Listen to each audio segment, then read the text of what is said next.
নির্বাচনের প্রস্তুতির অগ্রগতি নিয়ে আলোচনায় সিএসির সঙ্গে বৈঠকে বিএনপির প্রতিনিধি দল। অন্তর্বর্তী সরকারের বিবৃতি, রিকশা চালককে কিসের ভিত্তিতে গ্রেফতার, ধানমন্ডির ওসির ব্যাখ্যা তলব। পাথর লুটে যোগসাজশ ছিল প্রশাসনের, তাদের বিরুদ্ধে দ্রুতই ব্যবস্থা, জানিয়েছেন উপদেষ্টা রিজওয়ানা হাসান। সাগরে লঘুচাপ, সমুদ্র বন্দরে ৩ নম্বর সতর্ক সংকেত, উপকূলীয় এলাকা ও সমুদ্র বন্দরে ঝড়ো হওয়ার সম্ভাবনা। এবং ঢাবিতে ঠিকাদারির টাকা নিতে এসে সাবেক ছাত্রলীগ নেতা আটক, শাহবাগ থানা পুলিশের কাছে হস্তান্তর।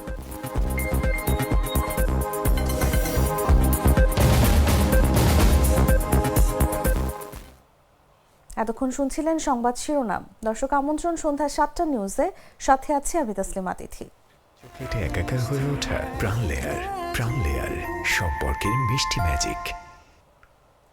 চলে যাচ্ছি পুরো খবরে। ত্রয়োদশ সংসদ নির্বাচনকে সামনে রেখে প্রস্তুতির অগ্রগতি নিয়ে আলোচনার জন্য প্রধান নির্বাচন কমিশনারের সঙ্গে বৈঠক করছেন বিএনপির প্রতিনিধি দল। রোববার বিকেলে আগারগাঁওয়ে নির্বাচন ভবনে বৈঠকে প্রতিনিধি দলের নেতৃত্ব দিচ্ছেন বিএনপির স্থায়ী কমিটির সদস্য নজরুল ইসলাম খান। সিএসি এএমএম নাসির উদ্দিনের সঙ্গে বৈঠকে আরও রয়েছেন বিএনপি চেয়ারপারসনের উপদেষ্টা ইসমাইল জবিউল্লাহ ও জ্যেষ্ঠ যুগ্ম মহাসচিব রুহুল কবির রিজভী। ফেব্রুয়ারির প্রথমার্ধে রোজার আগে ত্রয়োদশ সংসদ নির্বাচনের ঘোষণা দিয়েছেন প্রধান উপদেষ্টা। এরই মধ্যে সিএসির কাছে এ বিষয়ে চিঠিও দেওয়া হয়েছে। সিএসিও বলেছেন, ভোটের সব ধরনের প্রস্তুতি শেষ করে নির্বাচনের দিন থেকে প্রায় 2 মাস আগে তফসিল ঘোষণা করা হবে। ভোটের সার্বিক প্রস্তুতি ও বাস্তবায়ন সূচি তুলে ধরে শীঘ্রই নির্বাচনী রোডম্যাপ ঘোষণার কথা রয়েছে ইসির।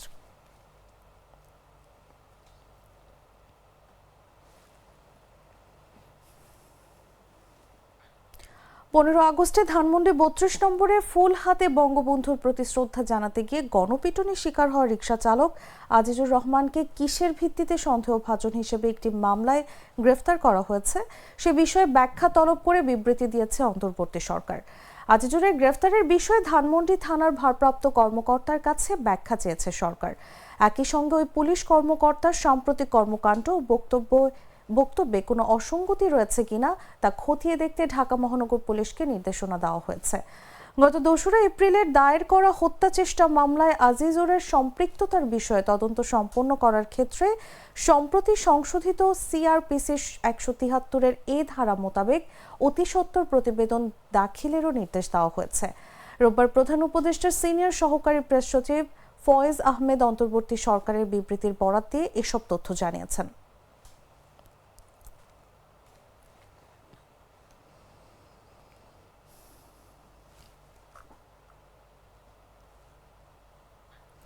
সিলেটের ভোলাগঞ্জের সাদা পাথর লুটের সঙ্গে স্থানীয় প্রশাসনের যোগসাজশ ছিল বলে জানিয়েছেন উপদেষ্টা সৈয়দা রিজওয়ানা হাসান।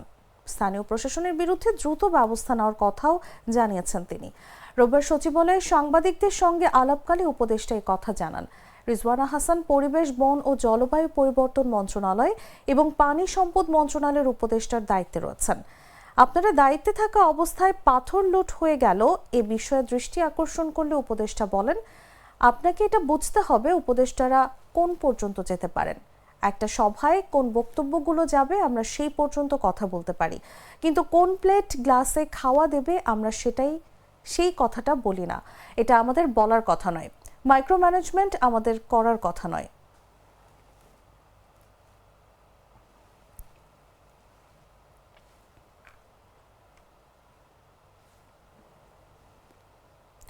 ভারতের উত্তর অন্ধ্রপ্রদেশ ও দক্ষিণ উড়িষ্যার উপকূলের অদূরে পশ্চিম মধ্য বঙ্গোপসাগর ও তৎসংলগ্ন উত্তর পশ্চিম বঙ্গোপসাগর এলাকায় একটি লঘুচাপ সৃষ্টি হয়েছে।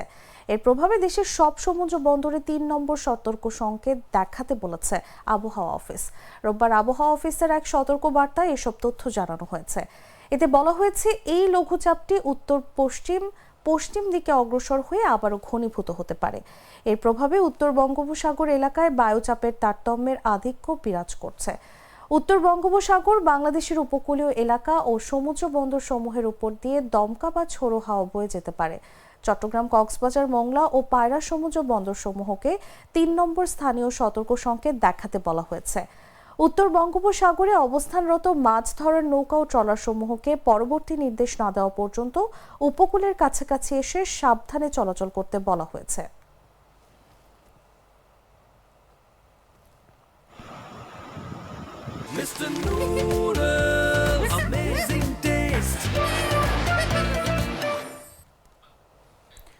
ঢাকা বিশ্ববিদ্যালয়ে ঠিকাদারির টাকা নিতে এসে আটক হয়েছেন কেন্দ্রীয় ছাত্রলীগের সাবেক সহসভাপতি রাকিব হোসেন। রোববার বিকেল ৩টার দিকে বিশ্ববিদ্যালয়ের রেজিস্ট্রার বিল্ডিং এর একটি কক্ষ থেকে প্রক্টোরিয়াল টিমের সদস্যরা তাকে আটক করে শাহবাগ থানা পুলিশের কাছে হস্তান্তর করেন। আটক রাকিব হোসেন ঢাবির 2009-10 সেশনের ইসলামের ইতিহাস ও সংস্কৃতি বিভাগের কবি জসিমউদ্দিন হলের আবাসিক শিক্ষার্থী ছিলেন। আটকের সময় রাকিব হোসেন জাগো নিউজকে জানান, তিনি বিশ্ববিদ্যালয়ের কিছু ঠিকাদারির জামানতের টাকা নিতে এসেছিলেন। এ সময় প্রক্টোরিয়াল টিম তাকে নিতে এলে তিনি টয়লেটে ঢুকে লুকানোর চেষ্টা করেন। পরে তাকে সেখান থেকে আটক করা হয়। বিশ্ববিদ্যালয়ের প্রক্টর সহযোগী অধ্যাপক সাইফুদ্দিন আহমেদ বলেন, হাইকোর্ট এলাকায় ছাত্রদলের ওপর হামলার ঘটনায় তার বিরুদ্ধে একটি মামলা রয়েছে।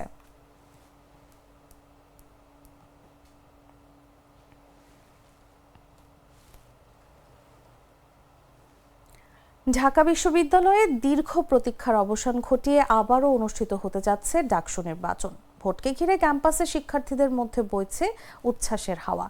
আবাসন সংকট নিরসন, নিরাপদ ক্যাম্পাস ও সাশ্রয়ী খাদ্যের দাবি সামনে আনলেন শিক্ষার্থীরা।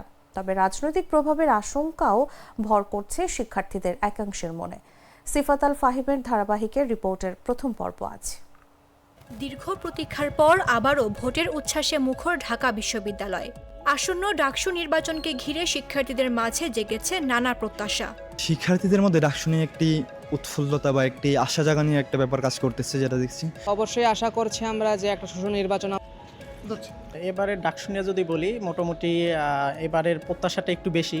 আবাসন সংকট নিরসন থেকে শুরু করে নিরাপদ ক্যাম্পাস ও সাশ্রয়ী খাদ্যের দাবিও রয়েছে শিক্ষার্থীদের তালিকার শীর্ষে। বিশেষ করে নারী শিক্ষার্থীদের জন্য সিট পাওয়াটা খুবই কষ্টকর। আমি শামসুন্নাহার হলে থাকি, আমি হলে সিট পেয়েছি তৃতীয় বর্ষের শেষ দিকে।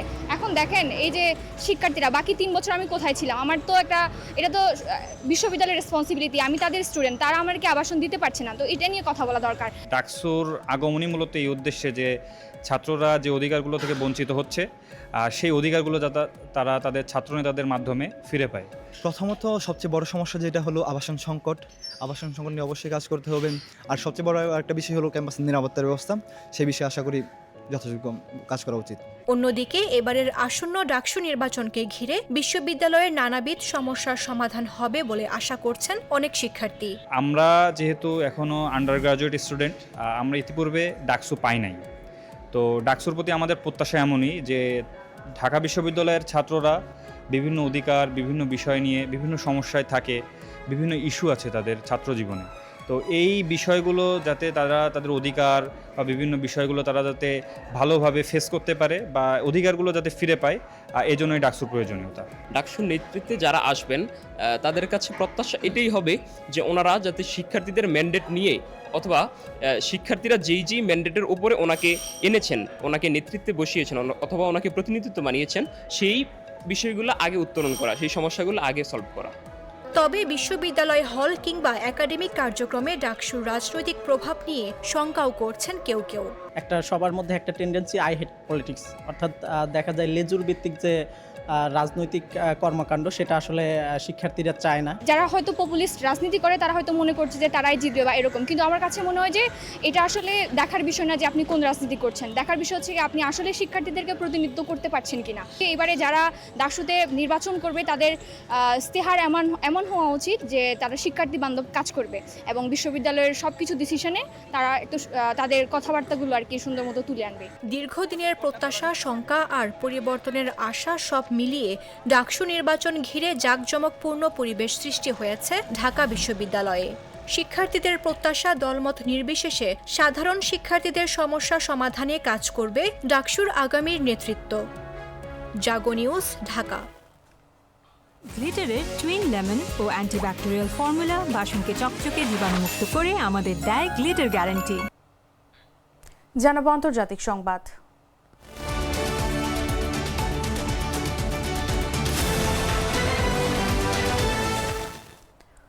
ইউক্রেনের প্রেসিডেন্ট ভলোদিমির জেলেনস্কি বলেছেন, রাশিয়া যুদ্ধবিরতিতে রাজি না হওয়ায় যুদ্ধ বন্ধের প্রচেষ্টা আরও জটিল হয়ে উঠেছে। তিনি তার এক্স অ্যাকাউন্টে এক বিবৃতিতে বলেন, রাশিয়া একের পর এক যুদ্ধবিরতির আহ্বান প্রত্যাখ্যান করছে। কবে এই হত্যাযজ্ঞ বন্ধ হবে তা জানা নেই। সোমবার জেলেনস্কি ওয়াশিংটন ডিসি সফর করবেন। এই সফরে যুক্তরাষ্ট্রের প্রেসিডেন্ট ডোনাল্ড ট্রাম্প ইউক্রেনীয় নেতাকে শান্তি চুক্তিতে রাজি হওয়ার আহ্বান জানাবেন। রাশিয়ার প্রেসিডেন্ট ভ্লাদিমির পুতিনের সাথে বৈঠকের পর প্রেসিডেন্ট ডোনাল্ড ট্রাম্প বলেছেন যে তিনি ইউক্রেনে যুদ্ধবিরতি নয়, স্থায়ী শান্তি চুক্তির দিকে যেতে চান।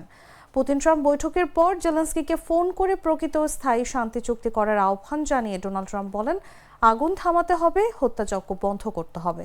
পরবর্তীতে সামাজিক যোগাযোগ মাধ্যমে দেয়া এক বিবৃতিতে জেলেনস্কি মস্কোর সঙ্গে টেকসই ও নির্ভরযোগ্য শান্তি প্রতিষ্ঠার শর্তগুলো তুলে ধরেন।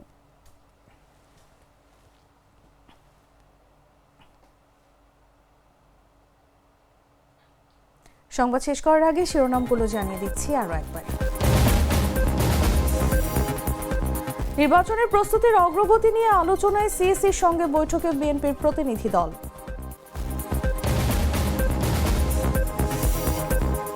অন্তর্বর্তী সরকারের বিবৃতি, রিকশা চালককে কিসের ভিত্তিতে গ্রেফতার, ধানমন্ডির ওসির ব্যাখ্যা তলব।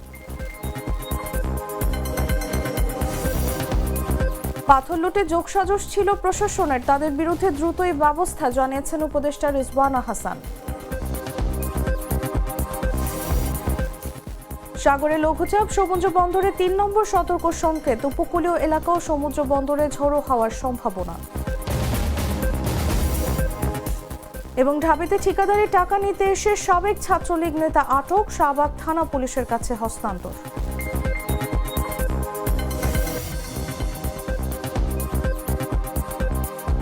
দর্শক, এই ছিল এখনকার মতো। প্রতি মুহূর্তে সর্বশেষ খবর জানতে ভিজিট করুন jagunews24.com। ফলো করুন আমাদের ভেরিফাইড ফেসবুক পেজ এবং সাবস্ক্রাইব করুন জাগো নিউজের ইউটিউব চ্যানেল। ধন্যবাদ সবাইকে।